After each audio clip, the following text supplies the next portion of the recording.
எனக்கொத்தாசை வரும் பர்வதம் நேராய் என் கண்களை ஏறெடுப்பேன். எனக்கொத்தாசை வரும் பர்வதம் நேராய் என் கண்களை ஏறெடுப்பேன். வானமும் பூமியும் படைத்த வல்ல தேவனிடமிருந்தே வானமும் பூமியும் படைத்த வல்ல தேவனிடமிருந்தே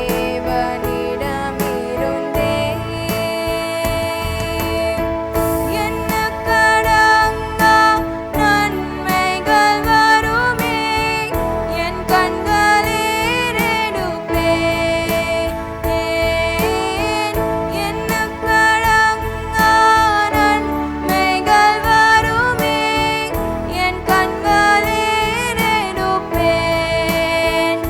எனக்கொத்தாசை வரும் பர்வதம் நேராய் என் கண்களை ஏறெடுப்பேன். எனக்கொத்தாசை வரும் பர்வதம் நேராய் என் கண்களை ஏறெடுப்பேன். மலைகள் பெயர்ந்தகன்றிடினும் நிலை மாறி புவி அகன்றிடினும் மலைகள் பெயர்ந்தகன்றிடினும் நிலை மாறி புவி அகன்றிடினும் மாறிடுமோ அவர் கிருபை என்னாலும் ஆறுதல் எனக்கவரே. மாறிடுமோ அவர் கிருபை என்னாலும் ஆறுதல் எனக்கவரே. எனக்கொத்தாசை வரும் பர்வதம் நேராய் என் கண்களை ஏறெடுப்பேன். எனக்கொத்தாசை வரும் பர்வதம் நேராய் என் கண்களை ஏறெடுப்பேன். என் காலை தள்ளாட போட்டான் என்னை காக்கும் தேவன் உறங்கார். என் காலை தள்ளாட போட்டான் என்னை காக்கும் தேவன் உறங்கார். இஸ்ரவேலை காக்கும் நம் தேவன் ராப்பகல் உறங்காரே. இஸ்ரவேலை காக்கும் நம் தேவன் ராப்பகல் உறங்காரே. எனக்கொத்தாசை வரும் பர்வதம் நேராய் என் கண்களை ஏறெடுப்பேன். எனக்கொத்தாசை வரும் பர்வதம் நேராய் என் கண்களை ஏறெடுப்பேன். வலப்பக்கத்தில் நிழலவரே வலுவாமல் காப்பவர் அவரே. வலப்பக்கத்தில் நிழலவரே வலுவாமல் காப்பவர் அவரே. சூரியன் பகலில் சந்திரன் இரவில்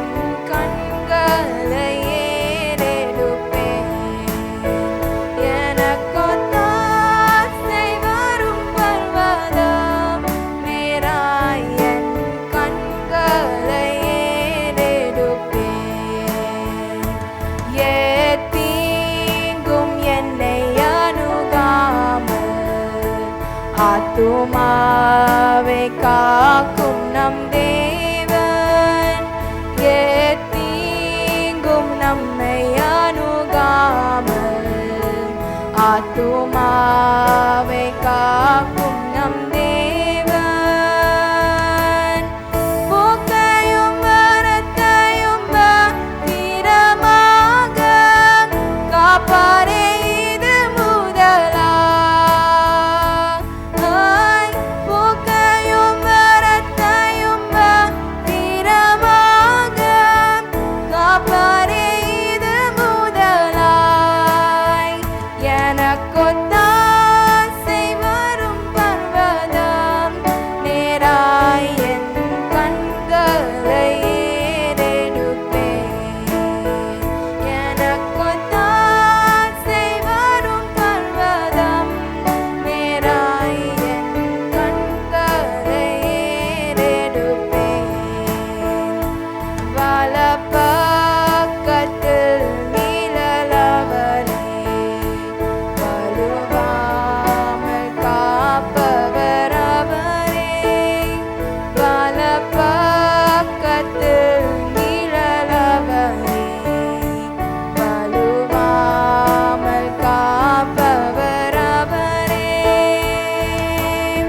சூரியன் பகலில் சந்திரன் இரவில் சேதப்படுத்தாதே.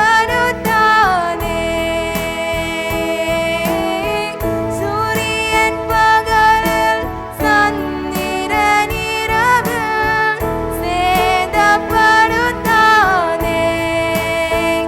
எனக்கொத்தாசை வரும் பர்வதம் நேராய் என் கண்களை ஏறெடுப்பேன்.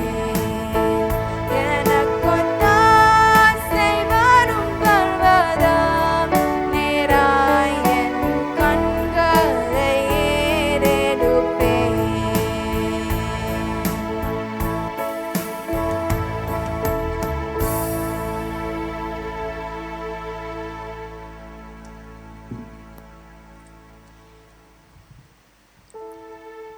எங்கள் நல்ல ஆண்டவரே, உம்மை துதிக்கிறோம். எங்களுக்கு ஒத்தாசி வரும் பர்வதத்துக்கு நேராக எங்கள் கண்களை ஏறெடுக்கிறோம். வானத்தையும் பூமியும் உண்டாக்கின கர்த்தரிடத்திலிருந்து எங்களுக்கு ஒத்தாசி வரும். ஆண்டவரே, எந்த தீங்கும் எங்களை அணுகாமல் எங்கள் ஆத்துமாவை காக்கிற தேவன் நீர். ஆண்டவரே, இந்த நெருக்கத்தின் காலத்தில், இக்கட்டின் காலத்தில் கர்த்தர் தம்முடைய பிள்ளைகளை பத்திரமாய் காத்து வருகிற கிருபைக்காக ஸ்தோத்திரம். ஆண்டவரே, நீர் ஜீவனுள்ளவர் என்பதை நிரூபித்து காண்பிக்கிறபடினாலுமே நன்றியோடு துதிக்கிறோம். இந்த நேரத்திலும் விசேஷித்த விதமாக ஆண்டவரே, இந்த நோய் தொற்றினாலே ஆஸ்பத்திரிகளிலே பாதிக்கப்பட்டு கிடக்கிறவர்களுக்காக நாங்கள் ஜெபிக்கிறோம். ரெட் ஏரியா முழுவதும் உம்முடைய சிலுவையின் ரத்தத்தை நாங்கள் தேடிக்கிறோம். ஆண்டவரே, இந்த கொடூர கொரோனாவுடைய பரவுதல் நிற்பதாக, இந்த விஷம் ஒன்றுமில்லாமல் போகட்டும். ஆண்டவரே, சீக்கிரத்திலே ஆலயங்கள் திறக்கப்பட வேண்டும். அரசாங்கம் தீவிரமாய் யோசித்து கொண்டிருக்கிற இந்த நாட்களில் தேவையான ஞானத்தை கட்டளையிட்டு உம்முடைய கிருபையை விளங்க பண்ணி எப்படியாவது ஆண்டவரே ஒரு விதத்தில் உம்முடைய அற்புதத்தை உம்முடைய ஜனங்கள் விடுதலையோடு ஆராதிக்கும்படியாக செய்ய வேண்டுமாறு ஜெபிக்கிறோம். தேசம் உம்முடையது. தேசத்தின் மேல் கண்ணை வைக்கிறவர் நீர். தேசத்தை கடாட்சிக்கிறவர் நீர். ஆண்டவரே, தேவரீர் கடாட்சித்து தம்முடைய நாமத்தை மகிமைப்படுத்தும் பெரிய காரியங்களை செய்யும். இயேசுவின் நாமத்தில் வேண்டிக் கொள்கிறோம் பிதாவே, ஆமென். ஆண்டவரும் இரட்சகரும் ஆகிய இயேசு கிறிஸ்துவின் ஈடு இணையற்ற நாமத்தில் உங்களை அனைவரையும் வாழ்த்துகிறேன். எல்லாரும் சந்தோஷமாயிருக்கிறீர்கள், சுகமாயிருக்கிறீர்கள் என்று விசுவாசித்து என் தேவனை நன்றியோடு துதிக்கிறேன். நான் அடிக்கடி சொல்லுவது போல இந்த சூழ்நிலையும் அவருடைய அன்பை விட்டு நம்மை பிரிக்காதபடி ஆண்டவர் காத்துக்கொள்ளுவார். நம்ம எத்தனை பேருடைய வாழ்க்கை இந்த கொரோனா ஊரடங்கு நாட்களிலே ஆண்டவருடைய ஆவிக்குரிய வாழ்க்கையிலே நம்ம எத்தனை பேர் வளர்ந்திருக்கிறோம், எத்தனை பேர் அதே நிலையிலே இருக்கிறோம், எத்தனை பேர் நம்முடைய ஆவிக்குரிய வாழ்க்கையிலே குறைந்திருக்கிறோம். ஒரு எவாலுவேஷன் நமக்கு தேவை. நான் என்னுடைய ஆவிக்குரிய வாழ்க்கையிலே வளர்ச்சி குன்றி போயிருக்கிறேனா, என்னுடைய ஆவிக்குரிய வாழ்க்கையிலே அதே நிலையிலே இருக்கிறேனா, அல்லது என்னுடைய ஆவிக்குரிய வாழ்க்கையிலே கொஞ்சம் வளர்ந்திருக்கிறேனா? நீங்களே அதை யோசித்து பார்த்து, ஒவ்வொருவரும் தனித்தனியாய் அதை சிந்தித்து பார்த்து, இந்த 3 கேள்விகளுக்கும் 3 கேள்விகளிலே ஏதாவது ஒரு பதில் உங்களுக்கு வரும். அந்த பதிலை நீங்களே உங்களுக்கு போட்டுக்கொண்டு இன்னும் அதிகமாய் உங்களை சரி செய்து கொள்ள, நம்மை சரி செய்து கொள்ள ஆண்டவர் நமக்கு உதவி செய்வாரா? ஆபகுக் தீர்க்கதரிசியின் புஸ்தகத்தை நாம் கற்றுக்கொண்டு வருகிறோம். நேற்றைய தினம் 2ஆம் அதிகாரத்தின் 2ம் 3மான வசனங்களில் உள்ள 3 காரியங்களை நான் உங்களுக்கு சொன்னேன். 2ம் 3மான வசனங்களிலே முதல் வசனத்திலே சொல்லப்பட்டிருக்கிறது போல காவலிலே தரித்து அரணிலே நிலை கொண்டிருந்து அவர் எனக்கு என்ன சொல்லுவார் என்றும், அவர் என்னை கண்டிக்கும் போது நான் என்ன உத்தரவு சொல்லுவேன் என்றும் கவனித்து பார்ப்பேன் என்ற நிலையிலே ஆபகுக்குடைய ஒரு ஆதங்கத்தையும் எதிர்பார்க்குதலையும் யூதா ஜனங்களை குறித்து தீர்க்க தரிசனம் உரைத்த நிலையிலே தன்னை ஒரு நிலைப்படுத்தி கொண்டு கர்த்தருடைய பாதத்தில் காத்திருக்கிற ஒரு ஆயத்தம் உள்ள ஒரு நபராக முதல் வசனத்திலே அவரை கண்டோம். நேற்றைய தினம் கர்த்தருடைய பக்கத்திலே 3 காரியங்களை கர்த்தர் சுட்டி காண்பித்ததாக கவனித்தோம். 1, அவருடைய பிரதி உத்தரம். 2, அவருடைய ஆலோசனை. 3, அவருடைய உறுதிப்படுத்துதல், நிச்சயப்படுத்துதல். அவருடைய பிரதியுத்தரம், நான் என்ன உத்தரவு சொல்லுவேன் என்று முதல் வசனத்திலே ஆபகுக் அந்த உத்தரவு சொல்லுவதற்கு தன்னை நிலைப்படுத்தி கொண்ட போது, அதற்காக கவனித்து பார்ப்பேன், அவர் சொல்லுவதை கண்டிக்கும் போது அதை கவனித்து பார்ப்பேன் என்று தன்னை ஆயத்தப்படுத்தி கொண்ட போது ஆண்டவர் பிரதி உத்தரமாக என்று சொல்லி நாம் பார்த்தோம். 2ஆவதாக அவருடைய ஆலோசனை என்று சொன்னேன். தாம் கொடுக்கிற தரிசனத்தை அவன் எழுதி அதை கடந்தோடுகிறவன் வாசிக்கும்படி பலகைகளிலே தீர்க்கமாக வரை. அந்த 2ஆம் வசனத்திலே நேற்றொன்றை நான் சொல்லவில்லை. நீ தரிசனத்தை எழுது, கமா, அதை கடந்தோடுகிறவன் வாசிக்கும்படியாக பலகைகளிலே தீர்க்கமாய் வரை என்று சொல்லும்போது ஆண்டவர் சொல்லுகிறார், right the vision and make it plain upon the tables. அந்த ரைட் த விஷன் என்று சொல்லும்போது உன்னுடைய உள்ளத்திலே அதை பதித்துக்கொள்.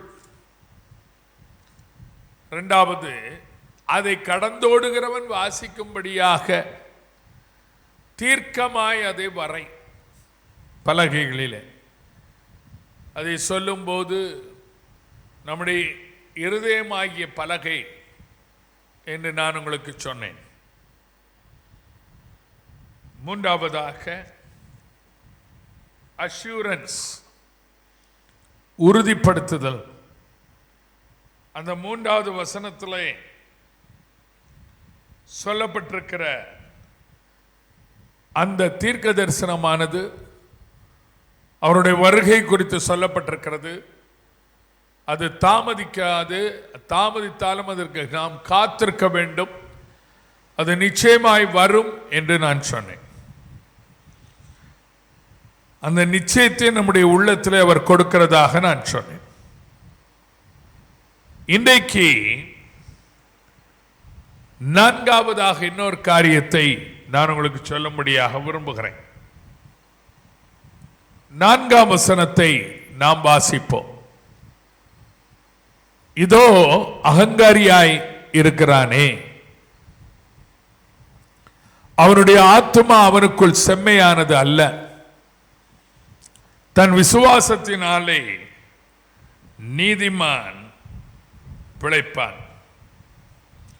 தன் விசுவாசத்தினாலே நீதிமான் பிழைப்பான். Behold, his soul which is lifted up is not upright in him, but the just shall live by his faith. விசுவாசத்தினாலே நீதிமான் பிழைப்பான் என்று எழுதியிருக்கிறது. என் அன்பு தேவ பிள்ளைகளே, இங்கே நான்காவதாக நான் பார்ப்பது அங்கீகாரம். நம்மை அவர் அங்கீகரித்தலை நான் பார்க்கிறேன். Approval from the Lord. தேவனிடத்திலிருந்து நாம் அங்கீகாரம் பெற வேண்டும் என்று சொன்னால் அவ்வளவு எளிதாக பெற்றுக்கொள்ள முடியாது. தேவனுடைய பிரதியுத்தரத்தை நாம் கேட்கலாம், தேவனுடைய ஆலோசனையை நாம் பெற்றுக்கொள்ளலாம்,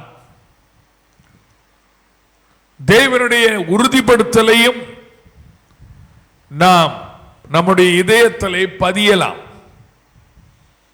ஆனால் தேவனுடைய அங்கீகாரத்தை பெறுவது மிக மிக கஷ்டம். இங்கே 2 பேரை நான் உங்களுக்கு முன்பாக வைக்க விரும்புகிறேன். ஒன்று அகங்காரி, இரண்டாவது நீதிமான். ஒன்று அகங்காரி, இரண்டாவது நீதிமான். A self-exalted man and then the righteous person. A self-exalted man and then the righteous person. ஓ தேவ பிள்ளைகளே, தன்னுடைய ஆத்துமாவை தானே உயர்த்துகிறவன் அகங்காரி என்று தமிழிலே இருக்கிறது. அகங்காரி அதாவது தன்னைத்தான் உயர்த்துகிறவன். அவனுடைய ஆத்துமா அவனுக்குள் செம்மையானதல்ல. உங்களையும் என்னையும் தேவன் அங்கீகரிக்க வேண்டும் என்று சொன்னால், if you and me, if we want to be accepted by the Lord, கர்த்தரால் அங்கீகரிக்கப்பட்ட ஒரு விசுவாசியாக நீங்களும் நானும் இருக்க வேண்டும் என்றால், ஊழியனாக இருக்க வேண்டும் என்று சொன்னால், நாம் நீதிமான் என்ற நிலைக்கு வர வேண்டும். அந்த நீதிமான் என்ற ஸ்தானத்திற்கு இங்கே நம்மை கொண்டு வருவது விசுவாசம். விசுவாசத்தினாலே நீதிமான் பிழைப்பான். இந்த வசனத்தை 4 இடங்களிலே இதோடு கூட நாம் காண முடிகிறது. 1 ஆபகுக் 2:4, 2வது ரோமர் 1:17 வாசிப்போமானா, ரோமர் 1:17, விசுவாசத்தினாலே நீதிமான் பிழைப்பான் என்று எழுதியிருக்கிறபடி, விசுவாசத்தினால் உண்டாகும் தேவ நீதி விசுவாசத்திற்கென்று அந்த சுவிசேஷத்தினால் வெளிப்படுத்தப்படுகிறது. விசுவாசத்தினாலே நீதிமான் பிழைப்பான் என்று எழுதியிருக்க. அப்போஸ்தலனாகிய பவுல் ரோமருக்கு இந்த நிருபத்தை எழுதும் போது முதல் அதிகாரத்திலேயே இந்த ஆபகுக் 2:4 அவர் கோட் பண்ணி அங்கே சொல்லுகிறார். விசுவாசத்தினால் உண்டாகும் தேவ நீதி, அந்த தேவ நீதிதான் நம்மை நீதிமான்களாக்குகிறது. அந்த தேவ நீதி எதனால் உண்டாகிறது? விசுவாசத்தினால் உண்டாகிறது. விசுவாசத்தினால் உண்டாகும் தேவ நீதி நம்மை நீதிமான் என்ற ஸ்தானத்திற்கு கொண்டு வரும்போது, விசுவாசத்தினாலே நாம் பிழைக்கிறோம். அப்படியானால் விசுவாசம் என்பது எவ்வளவு முக்கியமானது என்பதை நாம் மறந்துவிடக்கூடாது. ஆபகுக் தீர்க்கதரிசி புஸ்தகத்தில் இருந்து புதிய ஏற்பாட்டிற்கு அதே வசனத்தை எடுத்து 3 முறை ஆண்டவர் எழுதி வைத்திருப்பார். ஆனால் இதை சேர்த்த 4 எவ்வளவு உண்மையான ஒன்று. இன்றைக்கு எளிதாக பிரசங்கிமார் அல்லது விசுவாசிகள் விசுவாசத்தினாலே நீதிமான் பிழைப்பான் என்று சொல்லி எளிதாக நாம் சொல்லி விடுகிறோம். But we have to think over that verse. It's a big subject. நமக்குள்ளே தேவ நீதி உண்டாக வேண்டும். அந்த தேவ நீதி நாம் பெற்ற விசுவாசத்தினால் உண்டாக வேண்டும். அந்த விசுவாசத்தினாலே தேவ நீதியை நாம் உடையவர்களாயிருக்கும் போது அகங்காரி என்ற ஸ்தானத்தை அல்ல, நீதிமான் என்ற ஸ்தானத்தை நாம் பெற்றுக்கொள்வோம். இன்னைக்கு தவறாய் நினைக்க வேண்டாம்.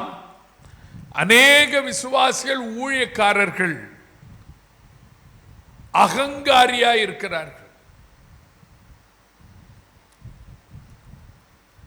அவர்களை பார்த்தால் self exalted man and woman and self exalted believer and the servant of God. அகங்காரி, அகங்காரி என்ற வார்த்தையின் அர்த்தம் தாங்களே தங்களை உயர்த்தி கொண்டு வருது. தேவ நீதி அவர்களிடத்தில் இல்லை. அந்த தேவ நீதி அவர்களிடத்தில் ஏன் இல்லை? விசுவாசத்தினாலே ரட்சிக்கப்பட்டார், உண்மைதான். நீங்களும் நானும் பெற்ற ரட்சிப்பு நம்மை பரலோகத்துக்கு கொண்டு போகும் என்று நாம் எண்ணிவிடக்கூடாது. முடிவு பரியந்தம் நிலை நிற்பவனே ரட்சிக்கப்படுவார்.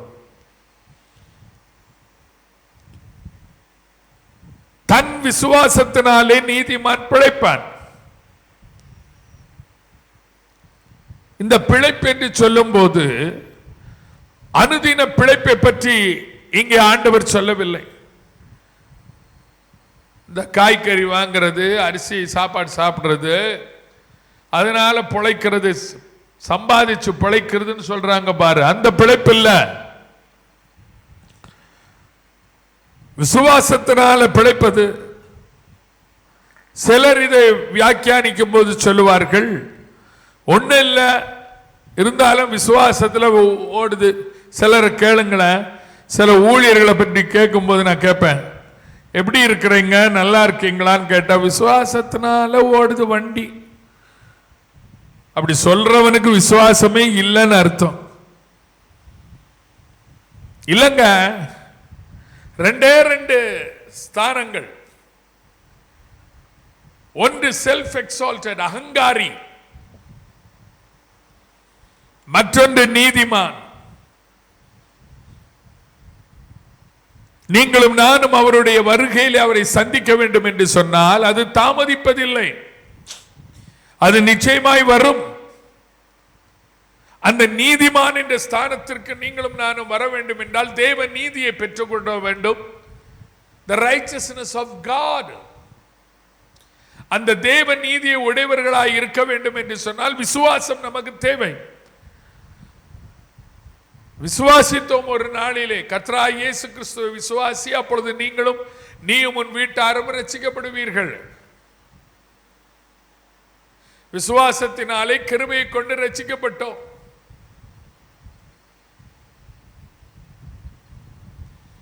ஓ தேவ பிள்ளைகளே, ஆகவே இந்த தேவ நீதி என்ற நிலையில நான் இன்றைக்கு இருக்கிறேனா இல்லையா? அவனுடைய ஆத்துமா அவனுக்குள்ளே செம்மையானது அல்ல என்று சொல்லி இருக்கிறது. அகங்காரியுடைய ஆத்துமா. நான் வெண்வஸ்திரம் தரித்திருக்கலாம், நான் வேதத்தை வாசிக்கலாம், என்னுடைய நகை நட்டு ஆடை ஆபரணங்கள் எல்லாம் கழட்டி இருக்கலாம், ஆலயத்திற்கு ஒழுங்காய் செல்லலாம், ஆவிக்குரிய எல்லா கூட்டங்களிலும் கலந்து கொள்ளலாம், ஆவிக்குரிய கடமைகளையும் கோட்பாடுகளையும் ஒழுங்காய் நான் நிறைவேற்றி கடைபிடிக்கலாம். பட் அது வெளிப்படையானது. அகங்காரி என்று ஆண்டவர் இங்கே ஆபகுக் மூலமாய் சொல்லும் போது அவனுடைய ஆத்துமா செம்மையானதல்ல என்று சொல்லவில்லை. அவனுடைய ஆத்துமா அவனுக்குள் செம்மையானதல்ல.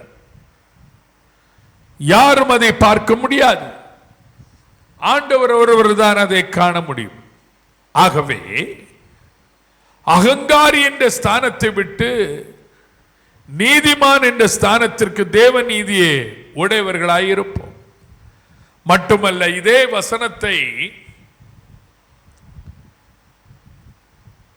இன்னொரு இடத்துல நாம் காண்கிற வேளையிலே கலாத்தியர் நிருபம் 3ஆம் அதிகாரம் 11ஆம் வசனத்தில் அப்போஸ்தலனாகிய பவுல் சொல்லும் போது சொல்லுவார், கலாத்தியர் 3:11, நியாய பிரமாணத்தினாலே ஒருவனும் தேவனிடத்திலே நீதிமானாகிறது இல்லை என்பது வெளியரங்கமாய் இருக்கிறது. நியாய பிரமாணத்தினாலே ஒருவனும் தேவனிடத்தில் நீதிமான் ஆகிறதில்லை என்பது வெளியரங்கமாய் இருக்கிறது.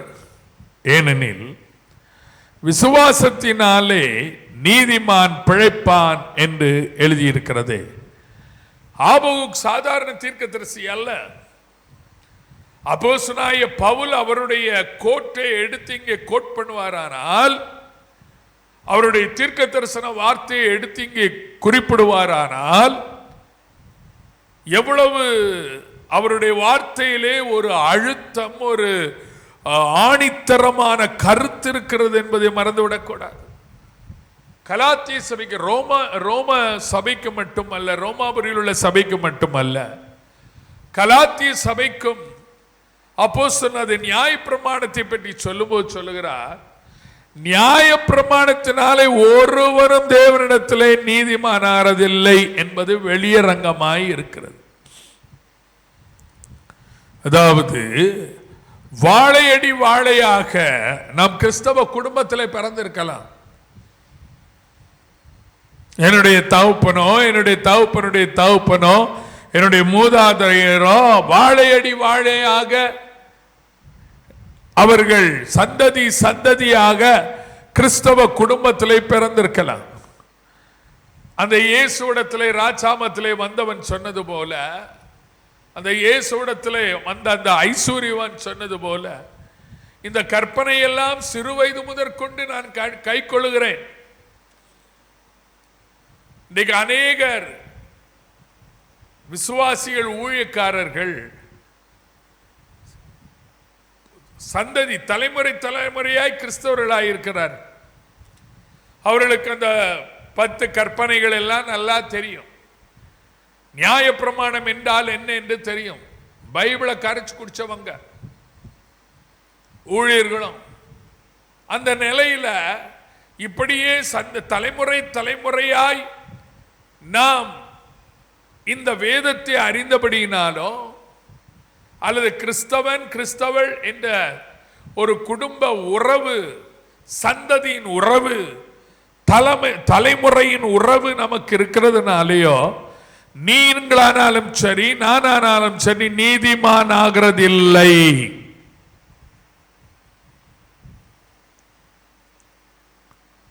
ஒருவரிடத்தில் நான் அதை பேசும்போது அவர் சொன்னார், தேவனே நம்மை நீதிமான்கள் ஆக்கி இருக்கிறார் என்று சொல்லி ரோமர் 8:29 சொல்லப்பட்டிருக்கிறதே, தேவன் எவர்களை அழைத்தாரோ அவர்களை நீதிமான்கள் ஆக்கியும் இருக்கிறார் என்று சொல்லி இருக்கிறதே என்று ரோமர் 8:29-30 அந்த வரிசையிலே நாம் காண முடியும். முன்குறித்தார் 30ஆம் வசனத்தில் எவர்களை முன்குறித்தார் அவர்களை அழைத்தும் இருக்கிறார், எவர்களை அழைத்தார் அவர்களை நீதிமான்களும் ஆக்கி இருக்கிறார், எவர்களை நீதிமான்கள் ஆக்கினாரோ அவர்களை மகிமைப்படுத்தியும் இருக்கிறார். மேலோட்டமாக வசனத்தை நாம் வாசிக்க கூடாது. ஆண்டவர் நம்மை நீதிமான்கள் ஆக்கி இருக்கிறார், உண்மைதான். இதன் மூலமாய்? தம்முடைய இரத்தத்தின் மூலமாய். எப்படியாக? நம்முடைய பாவங்களை மன்னித்து நம்முடைய அக்கிரமங்கள் எல்லாவற்றிலிருந்து நம்மை விடுதலை ஆக்கிறதின் மூலமாக, நம்முடைய பாவ கட்டுகளை அறுத்து பிசாசின் பிடியிலிருந்து நம்மை ரட்சித்ததின் மூலமாக நீதிமான்களாக்கி இருக்கிறார், சந்தேகமே இல்லை.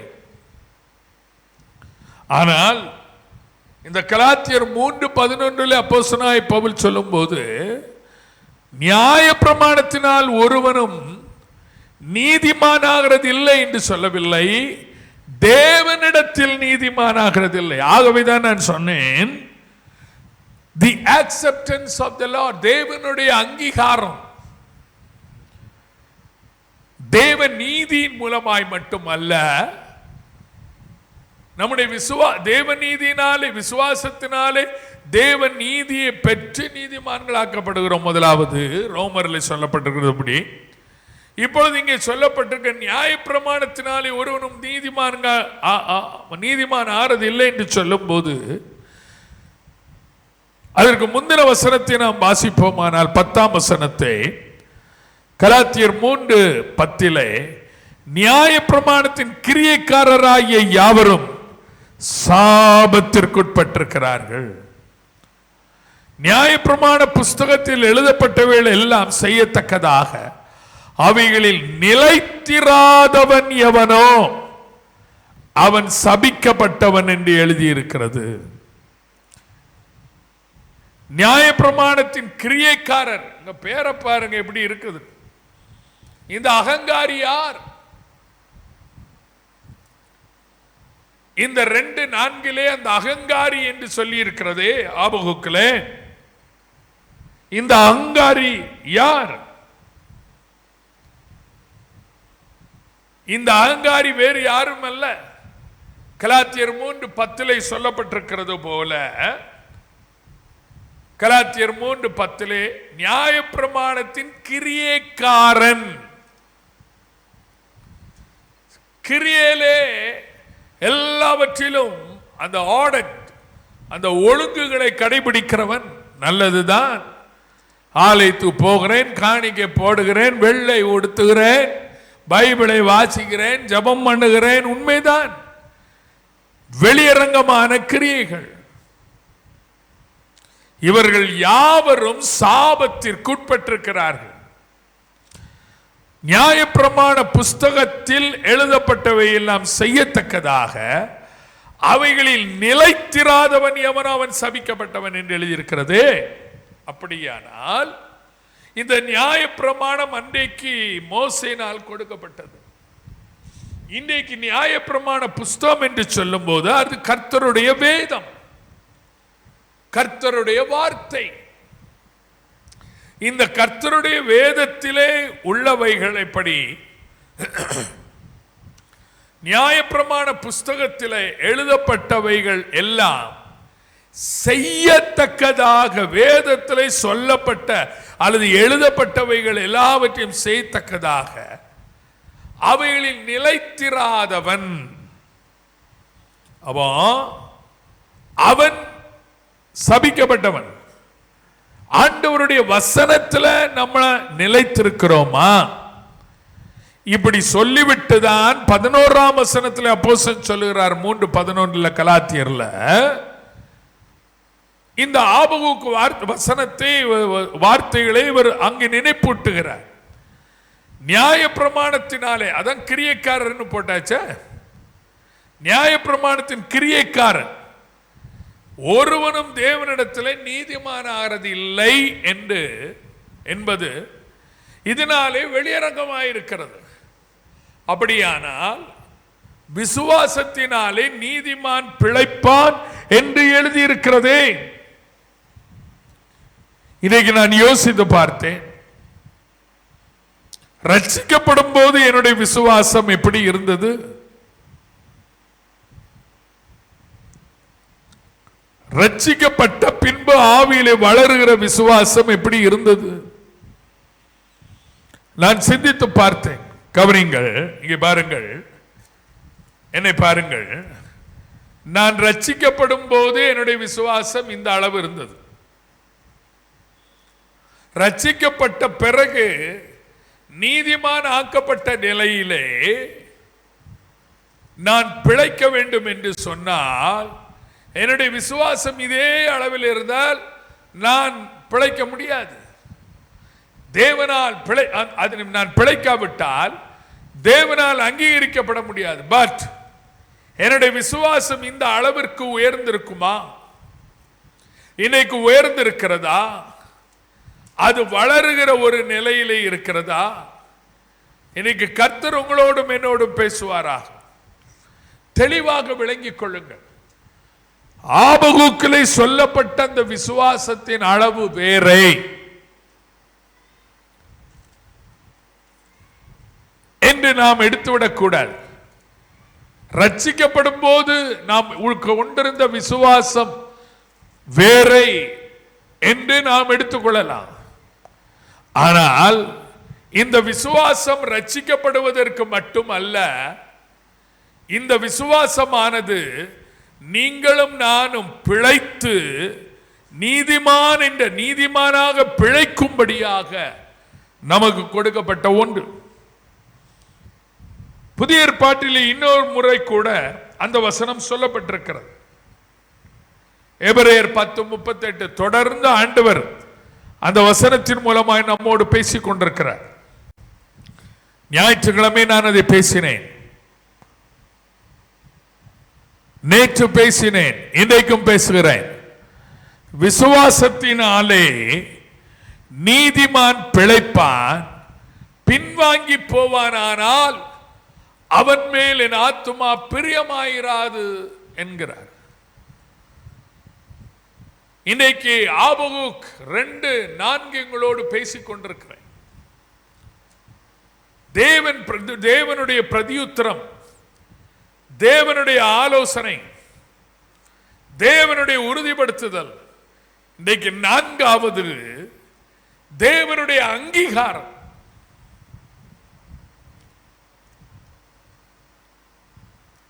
அப்படியானால் தேவனால் அங்கீகரிக்கப்பட்ட ஒரு நீதிமானின் ஸ்தானம் எனக்கு வேண்டும் என்றார்.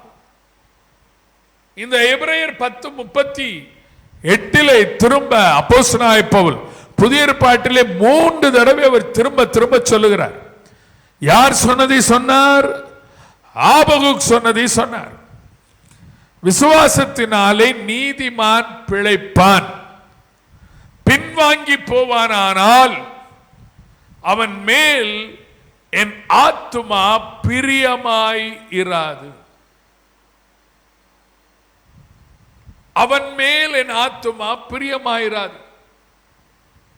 இங்கே பாருங்கள், பின்வாங்கி போகிறவன் விசுவாசத்தினால் பிழைக்க மாட்டான். ஆபகுக் 2:4 என்ன சொல்லுகிறது?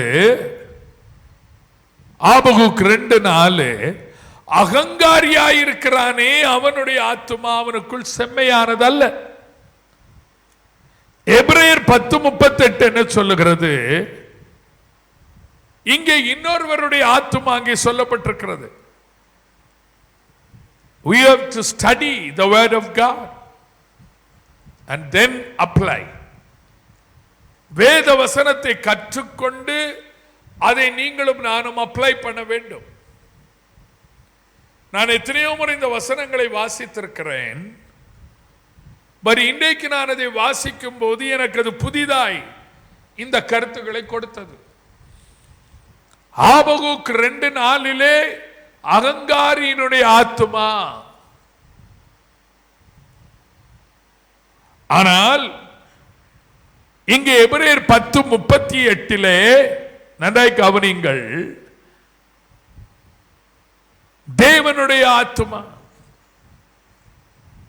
அப்படியானால் அங்கீகரிக்கப்படுவதற்கு, தேவனால் அங்கீகரிக்கப்படுவதற்கு தேவ ஜனமே தேவ நீதியினால் நீதிமானாக்கப்பட்ட ஒரு நிலைமை, தேவ நீதியினால் நீதிமானாக்கப்பட்ட ஒரு நிலைமை மட்டுமல்ல. என் அன்பு தேவ பிள்ளைகளே, நாம் கலாத்தியர் 3:11 வாசித்தது போல 10:11 பிரமாணத்திலே நிலைத்திருக்கிற ஒரு வாழ்வு. 10:11 கலாத்தியர் 3:10-11 பிரமாணத்திலே நிலைத்திருக்கிற ஒரு வாழ்வின் மூலமாய் வருகிற விசுவாசத்தினாலே நீதிமான் பிழைப்பான். ரோமர் 1:17 சொல்லப்பட்டிருக்கிறது போல தேவ நீதியினாலே நீதிமானாக்கப்பட்டு அவன் பிழைப்பான்.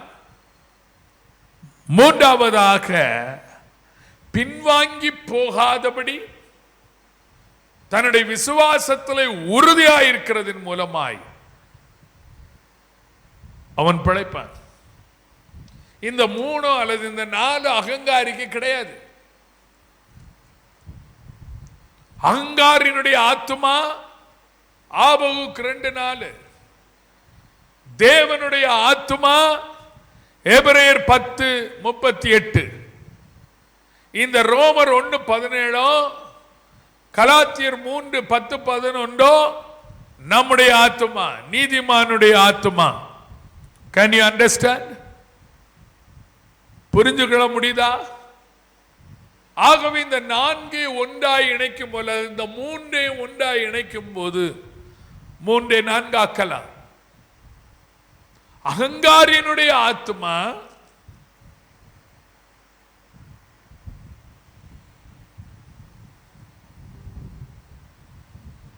அவனுடைய ஆத்துமா அவனுக்குள்ளே செம்மையானதல்ல. ஆனால் நீதிமானுடைய ஆத்துமா தேவ நீதியை உடையதாய் அவருடைய பிரமாணத்திலே நிலைத்திருக்கிறதாய் இருக்கிறபடினாலே விசுவாசத்தினாலே அவன் பிழைக்கிறான், நீதிமான். அப்படிப்பட்ட நிலையிலே தேவனுடைய ஆத்துமா உங்கள் மேல் என் மேல் பிரியமாயிருக்கும். ஓ தேவ பிள்ளைகளே, இந்த 4வது குறிப்பு நான் திரும்ப சொல்லுவது என்னவென்று சொன்னால், தேவனுடைய அங்கீகாரம் இன்றைக்கு நமக்கு தேவை. அவருடைய வருகையிலே அவரால் எடுத்துக்கொள்ளப்பட வேண்டும் என்று சொன்னார், அவரை சந்திக்க வேண்டும் என்று சொன்னால், நன்றாய் கவனியுங்கள், தேவனால் நீங்களும் நானும் நம்முடைய பாரம்பரிய கிறிஸ்தவத்தினாலே பெந்தேகோஸ்தேயினாலே அங்கீகரிக்கப்படுவது அல்ல, தேவ நீதியினாலே நியாய பிரமாணத்திலே நிலைத்திருப்பதினாலே அவருடைய ஆத்துமா நம்மேலே பிரியமாயிருக்கும்படியாய் பின்வாங்கி போகாத ஒரு ஜீவியத்தை செய்கிறபடியினாலே, திருச்சபை மக்களே, தேவ ஊழியர்களே, இந்த செய்தியை கேட்டுக்கொண்டிருக்கிறவர்கள் எங்கே இருந்தாலும் சரி, விசுவாசத்தினாலே நீதிமான் பிழைப்பார். அப்படியானால் இவைகளில் அனைத்திற்கும் ஒரு கூடாரமாய், ஒரு போர்வையாய், ஒரு குடையாய் அமைவது என்ன? தன் விசுவாசம், என்னுடைய விசுவாசம். நான் இன்னொருவருடைய விசுவாசத்தினாலே பிழைக்க முடியாது. இங்கே சொல்லப்பட்டிருக்கிறது, ஆபகுக் 2:4 தன் விசுவாசம். என்னுடைய மனைவி பிள்ளைகளுடைய விசுவாசத்தினாலே நான் பிழைக்க முடியாது, அவர்களும் பிழைக்க முடியாது. என் விசுவாசத்தினால், போதகருடைய விசுவாசத்தினாலே சபையார் பிழைக்க முடியாது. விசுவாச மக்களுடைய விசுவாசத்தினாலே போதகர் பிழைக்க முடியாது. அந்த நீதிமான் என்ற ஸ்தானத்திற்கு நான் என்னை உட்படுத்தி கொண்டு, நான் என்னுடைய தன் விசுவாசத்தினாலே, நோட் தி வேர்ட், ஆபகுக் 2:4, தன் விசுவாசத்தினாலே நான் பிழைக்க வேண்டும். அப்படியானால் அகங்காரியாய் நான் இருக்க விரும்பவில்லை. செல்ஃப் எக்ஸால்டட் மேன், என்னை நானே நான் உயர்த்தி என்னை பெருமைப்படுத்திக் கொள்ள நான் விரும்பவில்லை. The more I humble myself before God, எந்த அளவிற்கு தேவனுக்கு முன்பாய் நான் என்னை தாழ்த்துகிறேனோ அந்த அளவிற்கு என்னுடைய விசுவாசத்தினாலே நான் பிழைக்க முடியும். ஆனா இந்த அளவிற்கு நான் என்னை இந்த உலகத்திலே என்னுடைய ஆவிக்குரிய வாழ்க்கை என்று சொல்லி பெருமைப்பட்டு உயர்த்துகிறேனோ அந்த அளவிற்கு என்னுடைய ஆத்துமா எனக்குள்ளே செம்மையானதாக இருக்க முடியாது. இன்னொரு காரியத்தை கர்த்தர் எனக்கு வெளிப்படுத்தினார். 13 14 வசனங்களை நான் வாசிக்கிறேன். இதோ ஜனங்கள் அக்கினிக்கு இரையாக உழைத்து ஜனங்கள் விருதாவாக இழைத்து போகிறது கர்த்தருடைய செயல் அல்லவா? ஜனங்கள்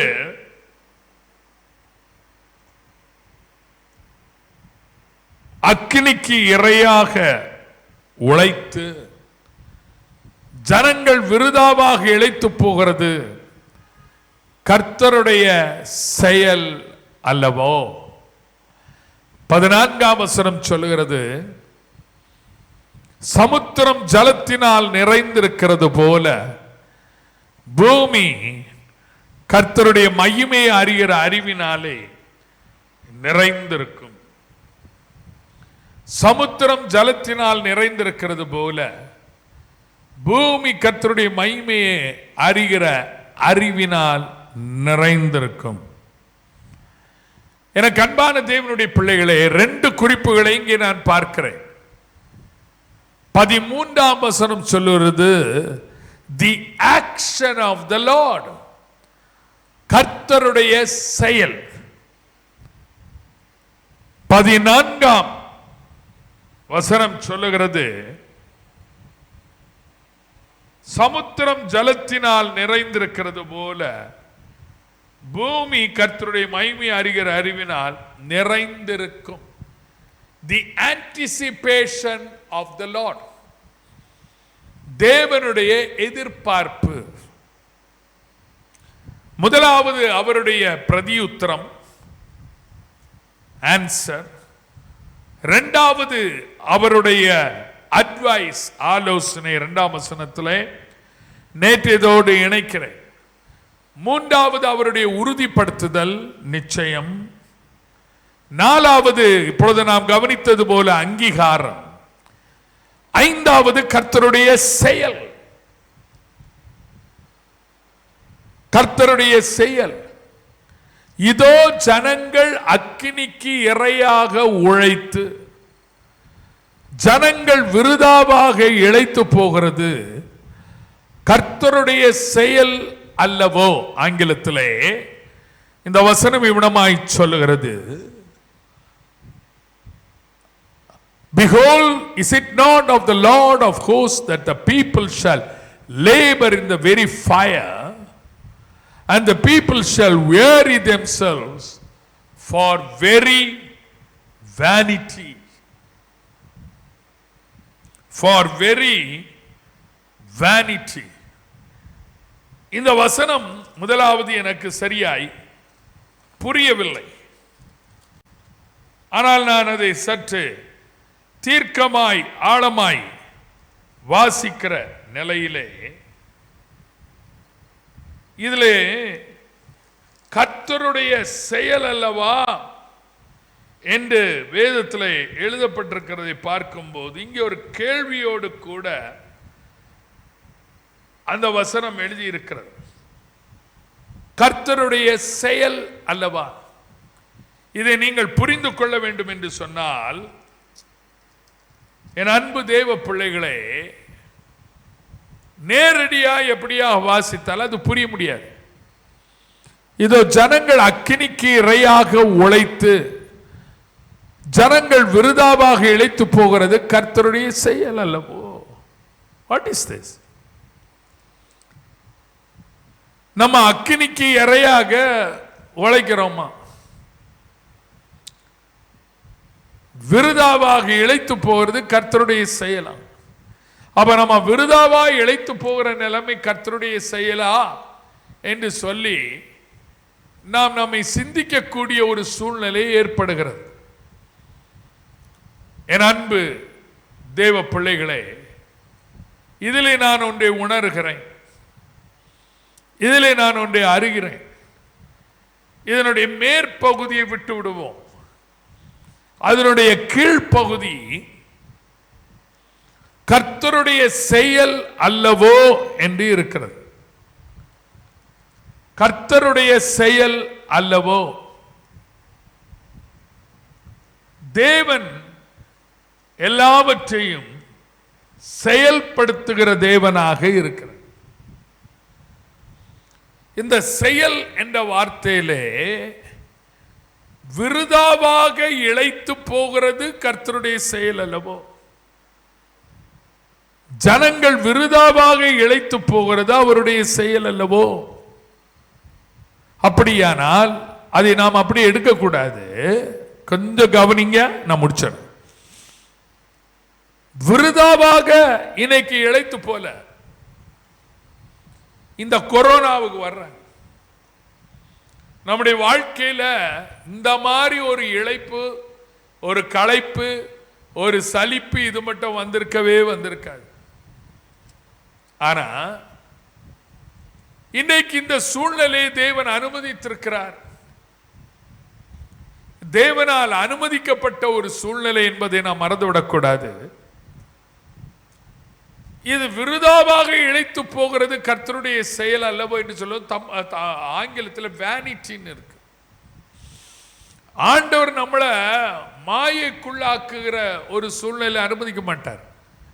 நம்மை மாயிலிருந்து தப்புவிக்கிறவர். ஆனா இத சரியான அர்த்தத்தோடு புரிய வேண்டும் என்று சொன்னால், தேவன் அனுமதிக்கிற எல்லா சூழ்நிலையிலும் அதற்கு பின்னாலே கர்த்தருடைய ஒரு செயல் இருக்கிறது. ஜனங்கள் உழைக்கிறார்கள், உழைக்கிறவன் இழைத்து போகிறான். That is the meaning. ஜனங்கள் உழைக்கிறார்கள். அந்த வசனம் என்ன சொல்லுது? உழைக்கிறவன் இழைத்து போறான். ரெண்டு இடத்துலயும் ஜனங்கள் ஜனங்கள்னு இருக்கு பாருங்க. They labor and they faint. They labor and they faint. வேற எந்த வார்த்தையை நீங்க எடுக்காதீங்க. உழைக்கிறார்கள், இளைத்து போகிறார்கள். இதுக்கு பின்னால the action of the Lord. Habakkuk இதிலே சொல்லுகிறார், இதுக்கு பின்னால கர்த்தருடைய செயல் ஒன்று இருக்கிறது. நம்முடைய வாழ்க்கையில தேவன் அனுமதிக்கிற எல்லா காரியங்களுக்கும் பின்னாலேயும் கர்த்தருடைய செயல் ஒன்று இருக்கிறது. அருமையானவர்களே, இன்னைக்கு நாம் அதை கற்றுக்கொள்வோமாக.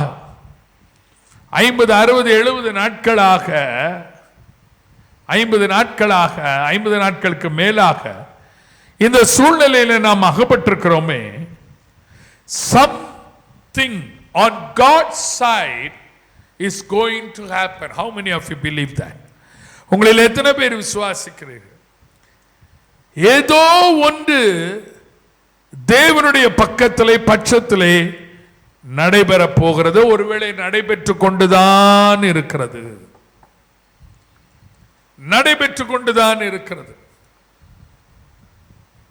அது என்னுடைய சார்பாகவோ அல்லது உங்களுடைய சார்பாகவோ அல்லது ரட்சிக்கப்படாத மக்களுடைய சார்பாகவோ கர்த்தருடைய ஊழியத்தின் சார்பாக some action of the Lord is behind this thing. ஜனங்கள் உழைக்கிறார்கள். அக்கினிக்கு இரையாக என்று சொல்லும்போது அழிவுக்கு என்று வைத்துக் கொள்ளும். இந்த கொரோனா நம்மை பயமுறுத்தி கொண்டிருக்கிறதே அழிவுக்கு. ஆனால் they labor and they faint. They labor and they faint.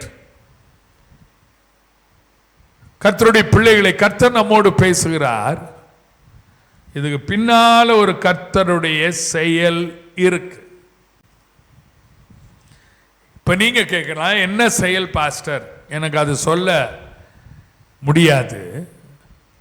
ஆனா ஒரு செயலை நான் சொல்ல முடியும். அததான் ஆபகுக் 14ஆம் வசனத்துல சொல்ற. இந்த வசனத்தை 13 சொல்லிட்டு 14ஆம் வசனத்துல ஆபகுக் சொல்லுகிறார், சமுத்திரம் ஜலத்தினால் நிறைந்திருக்கிறது போல. Hello, are you awake? விழித்திருக்கிறீங்களா? சமுத்திரம் ஜலத்தினால் நிறைந்திருக்கிறது போல பூமி பூமி பூமி கொரோனாவினால் பாதிக்கப்பட்டிருக்கிற பூமி கர்த்தருடைய மகிமையை அறிகிற அறிவினாலே நிறைந்திருக்கும். அல்லேலூயா, அல்லேலூயா. In English, என் அன்பு தேவ பிள்ளைகளே, சமுத்திரம் ஜலத்தினால் நிறைந்திருக்கிறது. As the waters covers the sea, the sea is covered fully of the waters. The same way, the whole earth, முழு உலகமும் 5 கண்டங்களும். Let me tell you,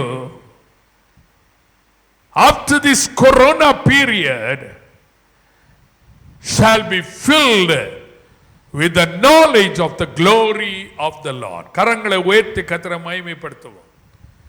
பூமி கர்த்தரை அறிகிற அறிவினால் நிறைந்திருக்கும். இது 2 பேருடைய எதிர்பார்ப்பா இருக்க வேண்டும். ஒன்று, the anticipation of the Lord. நான் 6வது குறிப்பை பேசிக் கொண்டிருக்கிறேன். the anticipation of the Lord, கர்த்தருடைய செயல். அது 5வது குறிப்பு, ஆக்ஷன். ஆனால் 6வது சொல்லுகிறேன், கர்த்தருடைய எதிர்பார்ப்பு. அப்போ அவருடைய எதிர்பார்ப்பு இது இன்னும் நிறைவேறலங்க. இது இன்னும் நிறைவேறல. இது நிறைவேற வேண்டிய ஒரு தீர்க்க தரிசனம். இந்த தீர்க்க தரிசனம் பின்னால பல ரகசியங்கள் இருக்கிறது. ஈவன் 1000 வருஷ அரசாட்சி இந்த தீர்க்க தரிசனத்துக்கு பின்னால இருக்கு. புதிய வானம் புதிய பூமி இந்த தீர்க்க தரிசனத்துக்கு பின்னால இருக்குது. பூமி கர்த்தரை அறிகிற அறிவினாலே நிறைந்திருக்கும். நாம் அதை எதிர்பார்க்க வேண்டும். காரணம் என்ன? அதுதான் கர்த்தருடைய எதிர்பார்ப்பு. கர்த்தருடைய எதிர்பார்ப்பது it is the anticipation of the Lord God Almighty. It should be our anticipation. ஆகவேதான் 5வது குறிப்பிலே சொன்னேன், the action of the Lord. கர்த்தருடைய செயல். ஜனங்கள் உழைக்கிறார்கள், இழைத்து போகிறார்கள். இன்னைக்கு அநேகர் உலகத்தில் பெரும்பான்மை இழைத்து போய் இருக்கிறது அல்லவா? உழைத்தும் இழைத்து போய் விட்டார்கள் அல்லவா? போக்குவரத்து ஸ்தம்பிக்கிறது, அலுவலகங்கள் ஸ்தம்பித்து நிற்கிறது, மக்களுடைய நடமாட்டம் ஸ்தம்பிக்கிறது, அனுதின வாழ்வாதாரம் ஸ்தம்பிக்கிறது, பொருளாதாரம் ஸ்தம்பிக்கிறது. இதற்கு பின்னாலே கர்த்தருடைய செயல் இருக்கிறது. அப்படி இருக்குமானால் ஒன்றை நாம் பயந்து விடக்கூடாது, ஒன்றை அறிந்து கொள்ள வேண்டும். தேவனுடைய எதிர்பார்ப்பு என்ன? பூமி கர்த்தரை அறிகிற அறிவினால் நிறைந்திருக்கு. இன்னைக்கு உலக அறிவை அறிகிற அறிவு குறித்து மாணவர்கள், ஆசிரியர்கள், பெற்றோர்கள் பயந்து கொண்டிருக்கிறார்கள் பிள்ளைகளை குறித்து. ஆனால் உலக அறிவு வளர்கிறதோ இல்லையோ, நாள் வருகிறது, வந்துவிட்டது, நெருங்கிக் கொண்டிருக்கிறது. பூமி கர்த்தரை அறிகிற அறிவினால் நிறைந்திருக்கும். ஆகவேதான் ஆபகுக் சொன்னார், வருகிறவர் தாமதம் பண்ணார், அது நிச்சயமாய் நடக்கும், அவர் சீக்கிரமாய் வருவார், அவர் சீக்கிரமாய் வருவார், அது தாமதிப்பது இல்லை. அதை சொல்லிதான் இதெல்லாம் சொல்லிட்டு இருக்கிறார். கடைசியா 7வது ஒன்றை சொல்லி நான் முடிக்கிறேன். 20ஆம் வசனத்தை வாசிப்போம். கர்த்தரோ என்றால் தமது பரிசுத்த ஆலயத்தில் இருக்கிறார், பூமி எல்லாம் அவருக்கு முன்பாக மௌனமாய் இருக்க கடவுது. கர்த்தரோ என்றால் தமது பரிசுத்த ஆலயத்தில் இருக்கிறார், பூமி எல்லாம் அவருக்கு முன்பாக மௌனமாய் இருக்க கடவுது. The authority of the lord. ஆண்டவருடைய அதிகாரத்தை நான் இங்கே பார்க்கிறேன். The authority of the lord. ஆளுகை இருக்கிற இடத்துல அதிகாரம் இருக்கும், அதிகாரம் இருக்கிற இடத்துல ஆளுகை இருக்கும். கர்த்தருடைய அதிகாரம் என்று நான் சொல்லும் போது கர்த்தருடைய ஆளுமை, பூமி எல்லாம் கர்த்தருடைய மகிமையினால் நிறையும் போது பூமி எல்லாம் அவருக்கு முன்பாக மௌனமாய் இருக்க கடவுது. காரணம் என்னவென்று சொன்னால், கர்த்தரோ என்றால் தமது பரிசுத்த ஆலயத்தில் இருக்கிறார்.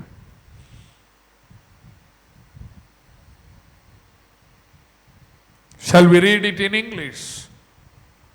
Habakkuk 2:20. But the Lord is in his holy temple. Let all the earth keep quiet or silence before him. Let all the earth keep silence before him. இந்த பரிசுத்த ஆலயம் ரெண்டே காண்பிக்கிறது. ஒன்று, நம்முடைய சரீரம், நீங்களே அந்த ஆலயம். 1 கொரிந்தியர் 3 நாம் வாசிக்கிறோம், இது பரிசுத்த ஆலயம். 2, நாம் ஆராதிக்கிற அவருடைய ஆலயம்.